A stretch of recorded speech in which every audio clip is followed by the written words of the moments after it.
Welcome to பெரியம்மா சமையல். வாங்க, இன்றைக்கி வந்து நம்ம மட்டன் கிரேவி பண்ண போகிறோம். ஏற்கனவே நம்ம வந்து மட்டன் குழம்பு வச்சுருக்கோம், மட்டன் சுக்கா பண்ணியிருக்கோம். இது வந்து கிரேவி பண்ண போகிறோம். அதுக்கு தேவையான என்னென்னா, தாளிக்கிறதுக்கு வந்து பெருஞ்சீரகம், சின்ன வெங்காயம் வந்து ஒரு 10 வெங்காயத்துக்கு ஒன்றும் பாதியமாக இடித்து வச்சுருக்கோம். இஞ்சியும் பூண்டையும் அதேமாதிரி இடிச்சிருக்கோம். கொஞ்சம் மஞ்சத்தூள் போட்டு வேக வச்சுக்கலாம். எப்படின்னு பார்க்கலாம். கொஞ்சமாக ஒரு ஸ்பூன் 1.5 ஸ்பூன் அளவுக்கு எண்ணெய் ஊற்றிக்கலாம், போதும். எண்ணெய் காஞ்ச உடனே கொஞ்சமாக பெருஞ்சீரகம் தாளிக்கிறதுக்கு போட்டுக்கலாம். வெங்காயத்தையும் இஞ்சி பூண்டையும் சேர்த்துக்கலாம்.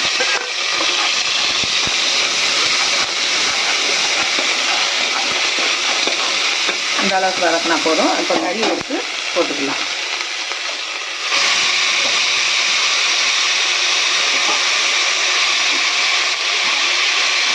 நம்ம இதை எதுக்காக நம்ம இப்போ வதக்கி செய்கிறோம்னா, பச்சையாக செய்கிறத விட வதக்கும் போது நம்ம சூப்பு குடிக்கும்போது அந்த தண்ணியை எடுத்து பிள்ளைகள் பெப்பர் போட்டு சூப்பாகவும் கொடுத்துக்கலாம். அதனால தான் நம்ம வதக்கி செய்யும்போது டேஸ்ட் நல்லாயிருக்கும்.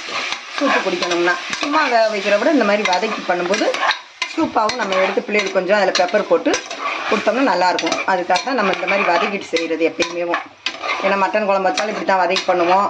எந்த இது வச்சாலும் நம்ம மட்டன் இப்படி மாதிரி வதக்கிட்டு தான் பண்ணுறது. அது வதக்கும்போது அது ஒரு டேஸ்ட் தனியாக இருக்கும். வதக்காமல் வச்சா அது ஒரு இது இருக்கும். வதக்கி செய்யும்போது அது ஒரு டேஸ்ட் இருக்கும். இப்போ வந்து மஞ்சத்தூள் சேர்த்துக்கலாம். சும்மா ஒரு 1/2 ஸ்பூன் அளவுக்கு. கறி வேகிறதுக்கு ஒரு கல்லுப்பு சேர்த்துக்குவோம்.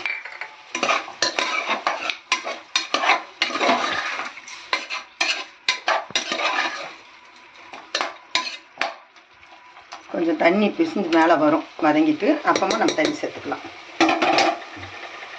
வருது, இப்போ தண்ணி சேர்த்துக்கிடுவோம். தண்ணி வந்து ரொம்ப வேணாம், இந்த அளவுக்கு கறி முங்குற அளவுக்கு இருந்தால் போதும். வச்சு ஒரு 4லேருந்து 5 6 விசில் வரைக்குமே நம்ம கறி நல்லா வேக வச்சு எடுத்துக்கலாம். இப்போ குக்கர் மூடி போட்டு மூடிடுவோம். மட்டன் நல்லா வெந்துருச்சு, திறந்து பார்த்துக்கலாம். கறி நல்லா வெந்துருச்சு. இதை தனியாக எடுத்து வச்சுக்கலாம். செய்ய தேவையான பொருள் என்னென்னு பார்க்கலாம். ஒரு பிரிஞ்சலை, 2 ஏலக்காய், ஒரு ஸ்டார் பூவு, 2 பட்டை, 2 கிராம்பு தாளிக்கிறதுக்கு. இஞ்சி பூண்டு இடித்தது 1 ஸ்பூன் அளவுக்கு. சின்ன வெங்காயம் வந்து 100 கிராம் இருக்கும். வெங்காயம் உரித்து கட் பண்ணி வச்சுருக்கோம். தக்காளி வந்து 2 தக்காளி. கரம் மசாலா வந்து 1/2 ஸ்பூனு. மிளகாத்தூள் வந்து 1 ஸ்பூனு. மல்லித்தூள் 1 ஸ்பூனு. ஜீரகத்தூள் 1 ஸ்பூனு. இப்போ அது எப்படி செய்யலான்னு பார்க்கலாம். அடுப்பை பற்ற வச்சுருவோம்.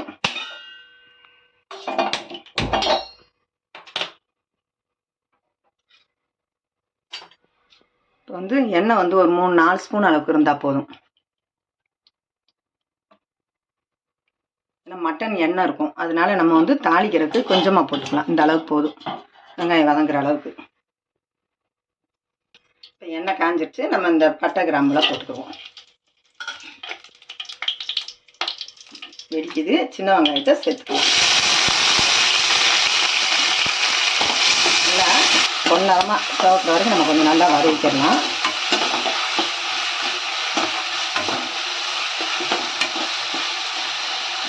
இது வந்து சின்ன வெங்காயம் தான் டேஸ்ட்டு. பொதுவாகவே நம்ம மட்டனு சிக்கன் குழம்புனாலேவும் சின்ன வெங்காயம் வச்சு செஞ்சோம்னா இன்னும் டேஸ்ட்டாக இருக்கும். பெரிய வெங்காயம் வந்து சல்லுன்னு இருக்கும்.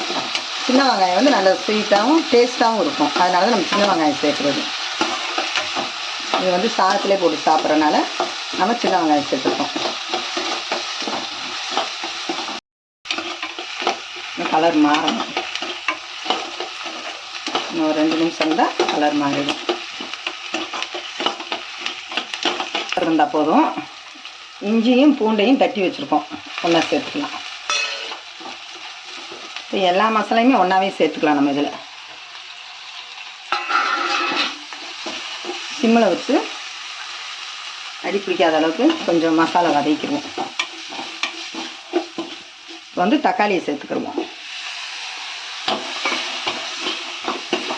மசாலா போட்டுட்டு தக்காளி போட்டால் தான் ஒட்டாது, இல்லாட்டி ஒட்டிடும். அதனால தான் தக்காளி அதோடு சேர்த்துக்கிறோம்.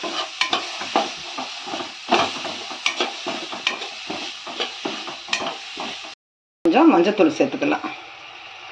கறியில் போட்டு வேக வச்சுருக்கோம், இது கொஞ்சம் போட்டுக்கலாம்.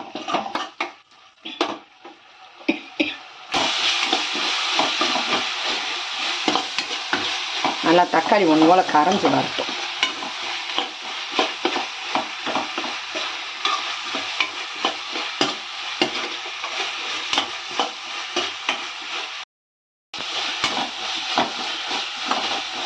நிமிஷம் தக்காளி கரைஞ்சிருச்சு. இப்போ கிரேவியை ஊற்றிக்கலாம், மசாலா மட்டனை ஊற்றிக்கலாம்.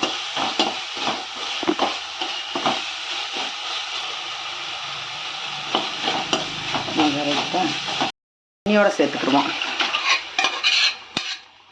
குக்கரை ஒரு அலசி ஊற்றிக்கலாம். அதில் வந்து நிறையா வெங்காயம்லாம் இருக்குது, அதனால் இப்படி ஒரு அலசி ஊற்றிக்கிடுவோம்.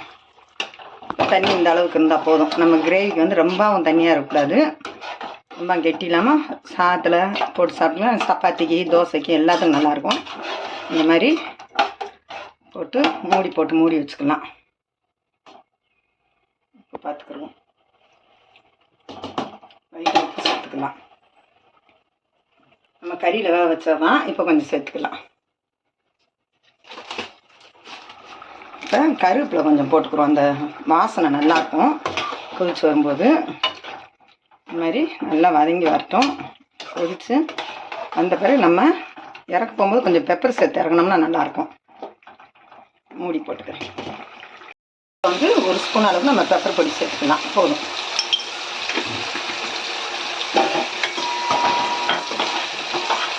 நல்லா வதங்கி வந்துடுச்சு, கரெக்டாக வந்துடுச்சு பார்த்தீங்களா. இன்னும் ஒரு 2 நிமிஷம் இருந்தால் கரெக்டாகிடும், நம்ம கிரேவி ரெடி ஆகிடும். இதே கரெக்டாக இருக்குது. இது வந்து குழம்பு மாதிரி இருக்குது, இன்னும் கொஞ்சம் சுண்டி வரட்டும். அந்த எண்ணெயில் சாத்தில் போட்டு சாப்பிடும்போது நல்ல டேஸ்ட்டாக இருக்கும். நல்ல வாசனை கமகமன்னு வாசனையாக இருக்குது. ரெடி ஆயிடுச்சு. இன்னும் ஒரே 1 நிமிஷம் ரெடி ஆயிடுச்சு. இப்போ நம்ம இறக்கிடலாம். ஏன்னா இந்த அளவுக்கு இருந்தால் தான் நம்ம போட்டு சாப்பிட்றதுக்கு தோசைக்கு எல்லாத்தையுமே நல்லாயிருக்கும். அதனால் நம்ம இறக்கிடலாம். ஸ்டவ் ஆஃப் பண்ணிக்கலாம்.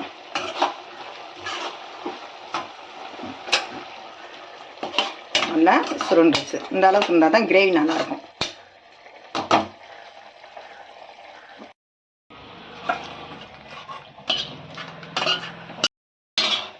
Mutton gravy ready. இதே மாதிரி நீங்களும் வீட்டில் ட்ரை பண்ணி பாருங்கள். மறக்காமல் இந்த வீடியோவுக்கு ஒரு லைக் போட்டுருங்க. பெரியம்மா சமையலுக்கு ஒரு சப்ஸ்கிரைப் பண்ணி